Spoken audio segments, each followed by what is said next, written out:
Oh hi, I'm the Mumbling Gamer. You may know me from videos like Claire Oscar 33, born from a Final Fantasy disaster, or Nintendo, the definition of insanity.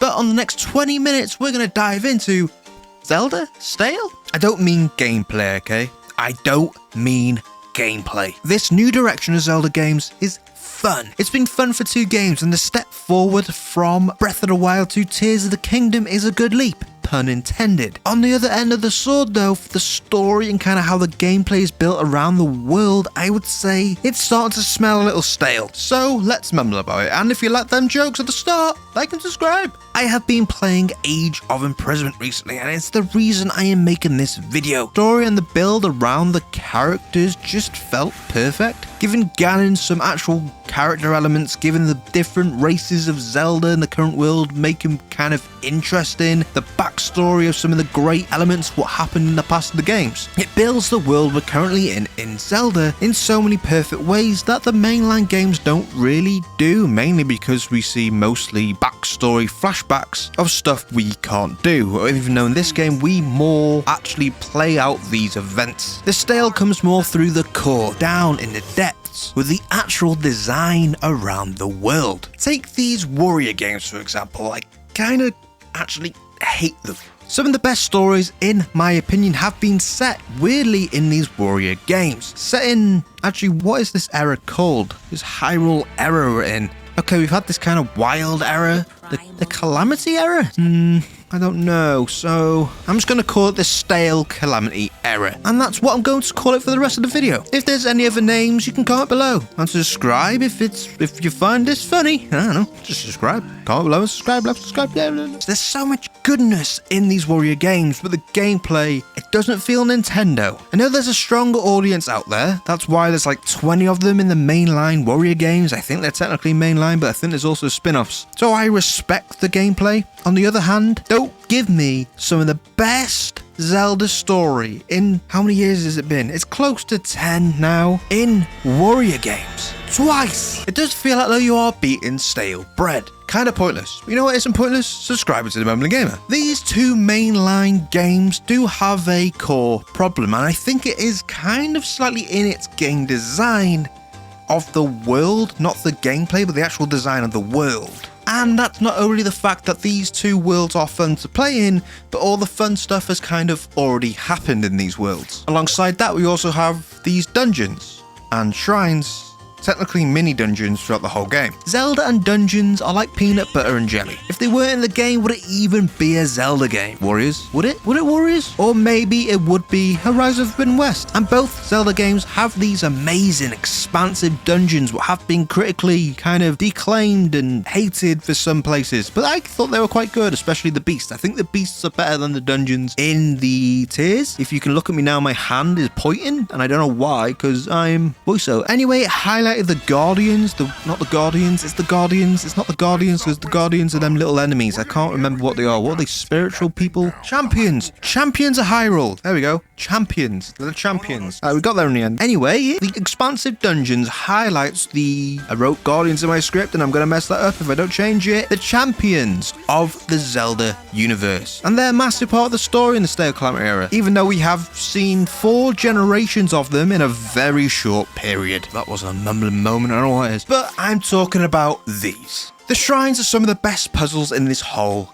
game, even though maybe it should have been in the actual gameplay rather than the actual side quests, but in Nintendo games usually the harder stuff is in the side quests, but that's different. They have some of the best gameplay and some of the most rememberable gameplay, but also some of the most boring gameplay. I have mentioned in a different video what will be linked below, but imagine this for a minute, something mind-blowing. Themes. Instead of these very dull greys with maybe some water, a lava or 2 and some wind, we have these themes, we have these items what are set around the themes. Look at the masks, for example, a fun element of Zelda Stale Calamity in the main games. I think it was in both, but it's barely used. It's a throw-off shot, but you could easily miss. But imagine them being a big part of these dungeons. Imagine having like Majora's Mask theme, a Ganon theme, and they're kind of like spooky and mysterious. We could always have Zelda themes from past games, and we could have Link themes. We could have all these different different things. Some could even be more humorous, ones like Tingle and Shikav. There's a whole ninja sub-race type thing going on. They could also be a part of it with the bananas and weird stuff. All these elements could be designed in the shrines because it's always kind of sidey, as currently they're fun to extent, but after you first hit that kind of 30 to 50 mark, it starts to feel like more you're forced to do them rather than it's a choice. You need these more because you need to climb or fight something tougher. It's not a fun experience to a certain extent. There's still good puzzles, but could you really pick one out of a lineup? Not only that though, I could forgive this. 137 shrines from the first game, looking like someone made it in Unity with their basic cubes. Actually, that might be too niche of a joke. Like someone who's been making maybe 50 of these shrines and then started to forget any other colour and went colourblind. Hello, Peter. I could forgive that. I could forgive the first 137 of them being similar design, but still fun. There wasn't much to do. There wasn't like game breaker mechanics in the first game, so fair enough. Put all your effort into just the designing of about 130 puzzles. Well done. What I can't forgive is the 150 after it. The fact we got nearly 300 of these shrines, and really you can't even say that near any of them are a different part of the map. It could be anywhere on the map. It doesn't really change. Maybe it gets a bit colder in some of them, or fiery because you're near the certain areas, but that's not enough. It's one of my personally biggest annoyances with the whole Stale Calamity era. Could you imagine the lore and kind of possibilities just by adding these kind of themes to these shrines? It hurts my mind. It doesn't feel like I'm asking for much. Maybe quite a lot of writing, actually. If they make another third game what's exactly like this, will we just get another 200 shades of grey? No, don't cut to that. The story possibilities of these shrines could be kind of endless, from something simple as themes or something even more simple as just some special weapons or masks. Like maybe you can't break these weapons only, but you still kind of want to create other weapons. It's just like upgrading. Maybe you can combine these that could be used as a material. I don't know, just something to add to these shrines to make it more excitable rather than just getting a little orb. But the copy and paste of these elements, the colours of these shrines are boring. The puzzle design is great, but 300 greys is like bread. Nice, but I need some jam, some piccalilli, some nice brie, or even some crunchy nuts. Going back to the video I made earlier, which focused on Nintendo feeling like this. Did I ever tell you the definition of insanity? How these games that Nintendo really don't care about have these deep stories, but the main line are kind of stuck in this insanity of repeating itself. On the last Nintendo video, the Nintendo Insanity, what will be linked below or here or whatever, I got a comment saying that Nintendo games make these repeats because they are made for kids, but even Mario, I would say you would need to kind of adapt that now because of the films, but especially in Zelda's case, we've had these long-term stories with Zelda. We've had the sequel to Zelda before, and this one is going a step further, and we do kind of need that change, because even a kid will kind of go back to this game thinking, haven't I played this before? The world of Nintendo is evolving. We're seeing them leak clips, what I probably won't put her just in case Nintendo does something. Anyway, of the movies, and the movies will continue this story. They are made for kids, but they're continuing this story and kind of telling to kids that this is an ongoing story. They will connect it and will think, why are we in a different world in the next one? Or, why are we in a different world in the next one? I don't know why my kid accent is Irish. Or Scottish. It's just kind of starting to feel like Zelda's being left out there for a bit too long in the sun. Mario, fair enough. Even though Mario had the mainline sequels like 10 years ago, with Zelda though, the argument falls very flat, like my jokes about bread. Woohoo! Woohoo! Technically now we have had 4 games in this same era of Zelda. In the past we've had 2. Some don't even get that. Kind of 5 if you count that game no one talks about, even though it's okay because it was set in the sky. But I suppose we don't talk about Skyward Sword anymore, even though it was quite good. They remade it recently, what made you even think more that it's part of this world. But it's one of the only games that kind of doesn't stick to the status quo, and 4 games in the same universe greatly expanded this world. Give some backstory of all these characters, what we kind of haven't had that before, how Ganon became gooey and then how he became not gooey and how he became Ganon, I suppose, how the Guardians, I've got that written in the script again, how the champions were created 4 times, how the Guardians, no, I need to take out the script, how the champions died, how the champions were picked, I'm generally missing one, I think how the Guardians failed or found something and how they were champions, how they originally created. On a good day, Zelda, Link and Ganon trio bores me. But you know what? I don't need 4 different generations of basically the same champions with different names. Even in the past, Zelda, Link and Ganon has been out of the box. Like Skyward Sword, not Skyward Sword, Wind Waker I think did this and it was turned out to be someone you didn't think was going to be Zelda. I think it's been a while and they haven't remade it yet. And it's kind of the main focus of the game. We just kind of always focus on these champions, and it's been, I think, 4 different generations of champions. Champions. Am I right that time? Maybe they're not that good. Maybe we don't have champions. Maybe change it up. Because throughout the whole game, Ganon is gone. We don't really see him. We see him in some flashbacks, but these have already happened. He's locked up somewhere or powering up somewhere. Don't worry, we'll get that whole game looking at that. It will be a Warriors game now. And you might think, oh, it's cool though. We get to go back. We get to go back and play all that in the Warriors games. We've already covered why that is stale, but you know what? I didn't realize until watching the whole story, after thinking that Age of Imprisonment had this great in-depth story of characters. I rewatched Tears of the Kingdom's like movie because I wasn't going to replay the whole thing. I rewatched I rewatched like the movie cutscenes. 50% of the cutscenes are the same. They're the same from the other game. Actually now going back to this and now figuring this out that we are just getting a lot of re-roped, repeated cutscenes. I should have probably knew that before making this video after like 10 minutes or however long it's gone on for while editing. And it annoys me even more. We've had 4 games and technically 2 of them had the exact same story. We just repeated it. It does have new elements. That little Korok guy is amazing. The Guardian is a good story. There is good story elements in here, especially kind of them two. Them two are the main attraction here, I think. That's a problem. These side warriors show you these possibilities of Zelda stories. You can't play in them as much as you can with the other stories. What's always in like a lull period. Nothing's happening when you're playing the Zelda games. Everything's happened and you're in the filler sections until the end. You're in a filler for the whole kind of area. If this was Naruto, you'd be on the filler bit.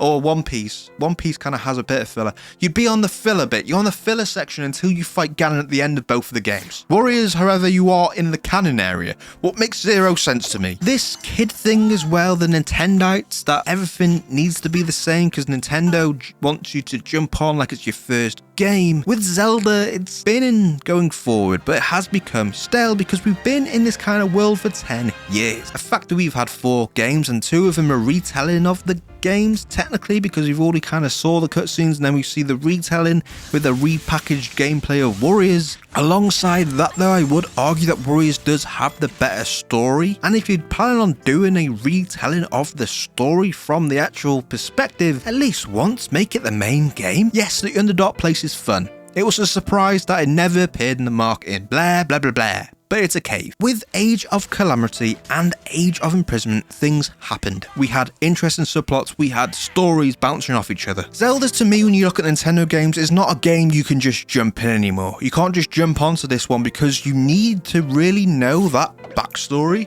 Even though it makes you think you can just jump in because it's in the same world and it had the same map apart from the things in the air. Oh, I didn't like, but even though it had a cave, what didn't really blow my mind, but it blew other people's minds. The existence of the 4 games in this world is making it feel like Zelda needs to be pushed forward more than any other game. If they released a Mario Odyssey 2 with the same mechanics in different places, well, they could do that because they have done that in the past with Galaxy. It would feel more normal. But with Zelda, it's been 4 games. 4 games in this universe.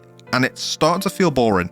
And the Warriors games don't count as new gameplay because there is like 20 of them in Warriors Land. This isn't the first time Zelda has done this either, but when they've done it, they've thrown the rulebook out the window into another universe. A universe full of smiley moons and Majora's Masks. Majora's Mask is a kind of the perfect sequel to a Zelda game. Rather than retell the story of Zelda, Ganon and Link, it steps into a completely new story within an original concept. What is so out the box and memorable, it might be the most talked about Zelda game out there. And I remember when we got that Tears of the Kingdom trailer, this is what I thought it would be. The darker tone at the beginning of the trailer, even at the beginning of the game. Then the big twist being, we're in the sky, what has technically been done before, in the same world as well. To me, Tears is still a letdown. I know it was amazing gameplay, even though they just took the gameplay from the first one and put it on with a new fresh point of paint. I'm never going to live that down, that's going to give me some dislikes anyway, but it promised a darker tone. In the trailers, it promised a darker tone, but instead we got some things in the air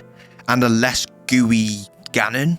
Look at that gooiness. So gooey there. It made me think that Hyrule might be destroyed and it all took place on this sky. But no, it was the same place for a game that has been in the same place 50 times. It kind of hurt me that all these places were the same name. We had Hyrule Castle, we had Hyrule Field, and all these locations and the other races we have came to know. They are cool races, but they get boring sometimes. Did I ever tell you the definition of insanity? We have seen these locations a lot. The fact we've got them again in the same world, even though I enjoyed the gameplay changes, the way these gameplay changes had been designed into this world kind of was a letdown. I'm not going to go into the whole I want to leave Hyrule video type thing, because there's a whole video by Arlo what can do it probably much better than me. So I'm not going to go into detail, and I will link that below if you fancy watching it. It was a really good video. But I went into this Tears of the Kingdom game and it was exciting at the beginning, going through, and then you did the jump, you did the kind of iconic jump into the world, but it was the same world. I would rather it all been up there and everything destroyed, but I do have a theory that will be the next game in a different way. Sadly as well, it feels like the third game will be set in the world again. I don't see them changing the world. I see them going forward in this world. I see them changing one thing because it feels like they have to, but I suppose they don't. Ganon, I think, hopefully won't return in the third game, but the world feels like it definitely will. We've had 4 games set in this world, even though 2 of them were kind of stale ass. Just the extra bit of staleness, the extra bit of flakes on top, that extra stale flakes. The fact that when you look at Hyrule compared to Wind Waker Hyrule, Twilight Princess Hyrule, I suppose even Ocarina Hyrule, as we saw in the alternative world, the stale Calamity Hyrule is kind of boring, apart from this new technology that is just kind of basic spiritual energy kind of thing. There is not much to it. There's no crazy magic. There's no surprise. There's no time reveal. There's no flooded world that needs to be rebuilt. This is a island, or possibly this is the actual whole world. It's just weird, a little bit with some technology and a large amount of realism. Even though we have been in Hyrule for a while, I would want to leave. Obviously, I'd want to leave Hyrule and explore the world more. I have a theory how they could do that, but even with other games, it felt like the world in general was more exciting. Even Skyward Sword, it wasn't the best, but it still felt a little bit more exciting. Technically was just what we got here. I'd even argue that we had 5 games in this universe because it felt like a kind of spiritual kind of prequel, but not really connected. I don't think it's been 100% confirmed, but it feels like it is. Either way, it felt more of like a crazier world, like an out-of-the-box type of world. Other games, Twilight Princess was a completely out-of-the-box world, and you'd be excited to kind of explore that world a lot more and have more games in that world. They all felt weird, they all felt different, and it felt like, oh, I'd have more games in that world. This one kind of cemented in realism and technology, what doesn't ever really go further. I have a sad thought that they won't really change it, instead they'll flood it. The next game will be open world, but flooded world. Yes, I kinda want that style of Wind Waker game in this new Zelda style. Then though, will we just get smaller islands versions of the places we've already been but flooded? I don't want that. I can't swim, I don't want it yet. Just give me a couple of years to catch up, okay? And as you look around the kind of sea of shit now you get on social media, this argument, this whisper of an argument is kind of growing, and it feels like if we get a third mainline game, at least in this universe, in this world, that doesn't change that much. I want it in a different universe, but if it doesn't change that much, these arguments will get louder and louder. I don't think they'll ever make a fourth one in this universe, at least, world. But how do you fix this staleness? Well, you put the bread in the blender, you get some hot honey and soup, you put it all together, and then it's... What was I talking about? That sounds quite nice. I might go get some. When I look at Zelda today after playing most of the games, I'm still a fan of these games, and I want them to improve. I'll play near every future Zelda game, even if it becomes even more stale. I'm part of the problem, okay? So from this love of Zelda, I want it to be fixed up. There's one very easy thing they could do. Pull a full Majora's Mask. Even though it kind of continues this game, they could completely flip the script, go completely out the box with it. If they're going down this journey, I think it's possibly one of the only ways they kind of make it fresh again. Then they could just pull off the alternate dimension stuff and it can just reutilize the kind of story. They pulled this off before, and I know I would love a Majora's Mask type feeling of a game in this open world format. And it feels like this is a lot of the kind of examples. Go back to what you've done in the past, but make it fresh and new now. Make that island game, but obviously not right away. But I do look at Nintendo now, and I don't know if they can actually pull off a new, completely different feeling, kind of Majora's Mask feeling element of a game now. Nintendo have turned this hardcore gameplay mechanic place, and they put their games into the box and they never seem to take them out, because the gameplay is out of the box, but the story, the worlds are all closed in. They can't escape that kind of prison. This works with games like Mario, but with Zelda now, this new open world route constantly repeating itself is going to go bad quickly, and you're already kind of feeling it. Another maybe easier way would just be to leave Hyrule. Leave this stale ass Calamity era and go somewhere new. In a boat, maybe. It's going to be a boat, isn't it? I've willed into existence. It would change the map massively. It would kind of continue the story of the Hyrule and the stale Calamity era. It would connect Hyrule to a bigger world, its kingdom, and how it would connect to the world around it. They could also possibly introduce Wind Waker boat stuff to travel around the new world of exploring. It does feel like weirdly in this gaming industry we are kind of grasping at new kind of sea games. Don't know why. I think it's since Wind Waker, then we jumped to Assassin's Creed Black Flag, and then we got kind of nothing.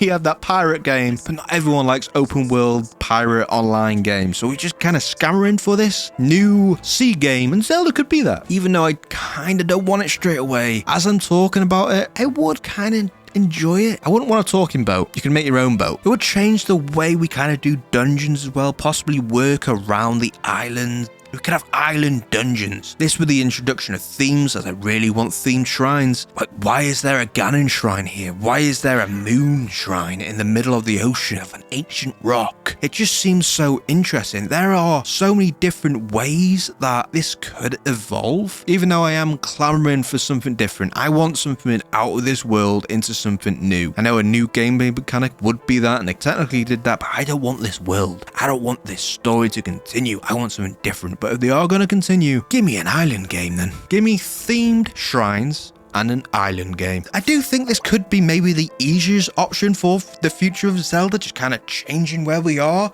taking a, what was that one with the egg? I can't remember.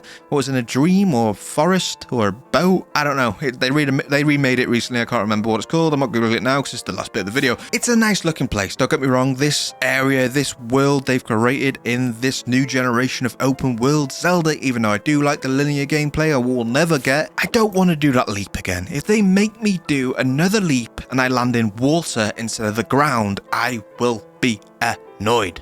I need something new in the next generation of Zelda. The third Zelda game, mainline game, it definitely was a mistake making it them technically 4 games in this world. The Warriors games has made it feel like we've been in this Hyrule for so much longer. Well, technically we have been in it since the Wii U. We've had 2 generations since then. Whoa, that's crazy. Well, on that note, after that existential crisis, I realised how long we actually have been in this Zelda world because of the kind of remake for the Switch, because it didn't actually sell on the Wii U, because the Wii U didn't sell. And that's it for this Mumble. Comment below your thoughts. Do you agree? Do we need a change for the next Zelda? Do you think it's becoming slightly stale? Comment below your thoughts, like and subscribe for future Mumbles, and I will see you on the next Mumble. On that note, after that existential